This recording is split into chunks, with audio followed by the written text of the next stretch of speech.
All right, folks, so today we're going to be looking at the standard bearer for the mid-size luxury sedan class, and this is going to be a 2018 Mercedes E300. So I think that's the base model, and it only goes up from here, but I feel like this is a standard bearer because when I think of like mid-size luxury sedan, you hear E-Class, it sounds more prestigious. There's more prestige and respect on the E-Class over the A6 and also the BMW 5 Series.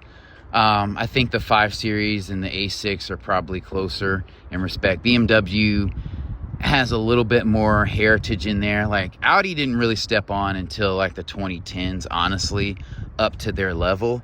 Especially in the 90s, they weren't there. When they introduced the A4, they kind of started going in that direction. But anyway, we're talking about this E-Class, and it's a very, very classy looking vehicle. When you see this, this is a very deep, dark green color. You know it's class, you know it's luxury. It's well put together, and there's gonna be some required maintenance, but that's okay. I mean, these wheels are super nice. There's not a bad angle on this vehicle. And you actually have real exhaust back here. So that's super dope. We'll start off with the trunk. So it's gonna be an automatic trunk. And you don't have a ton of room in here. Obviously you have a tire repair kit because underneath here, you're not gonna have a spare. You're just gonna have room to put things. You put your golf clubs back here, your luggage back here. And this is a nicely lined rear interior. So on luxury vehicles, you know, the suspension is a little bit more complex, so it's gonna intrude a little bit on trunk space. So it's gonna be a bit smaller.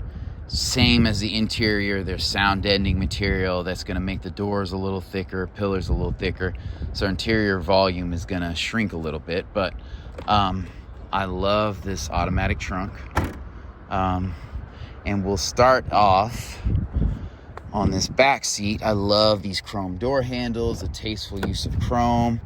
Like stepping in, you know what it is. I will say, like, there is more prestige on this E-Class, but if I'm being honest, if you step into an A6 or Mercedes 5 Series, it's more of a taste type thing. If I was a gambling person, I would say their interiors definitely are a step above a little bit than, you know, BMW and Audi. Sometimes when I see things like this door, like you can tell this isn't super thick and this is a veneer, but I like this touch. The drilled grille is very nice. Soft touch here, soft touch there.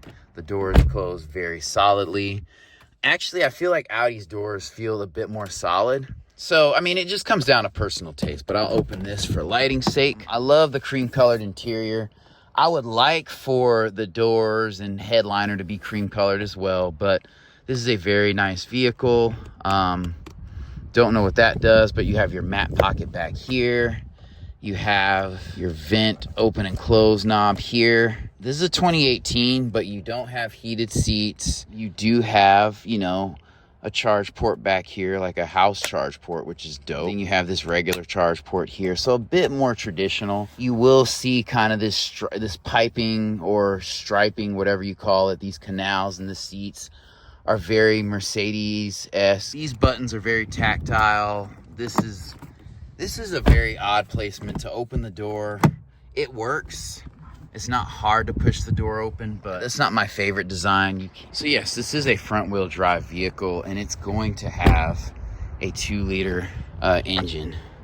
So it's a 2-liter turbocharged engine. So I don't like that that's the, you know, way that luxury has gone as well.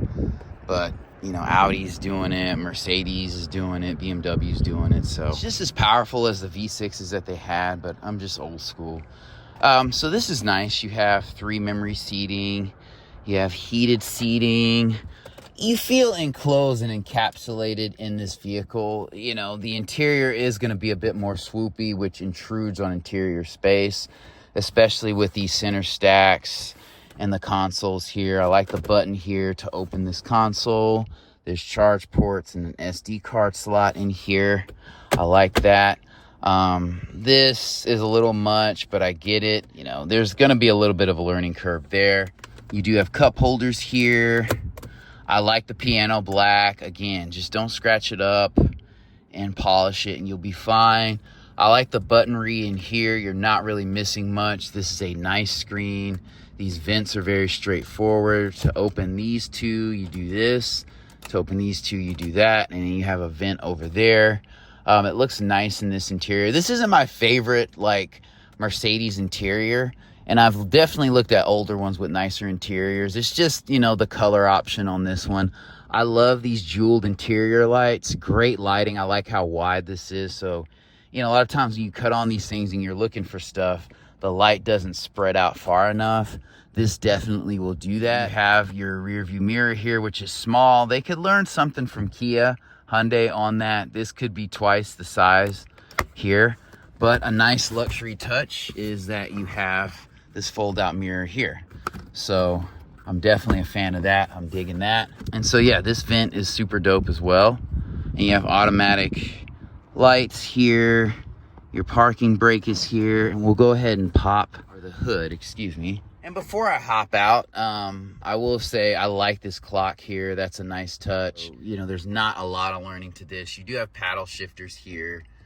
You know, this is a nice analog digital display, so that's dope. Your push button start on the engine is quality. It's transparent. I like that.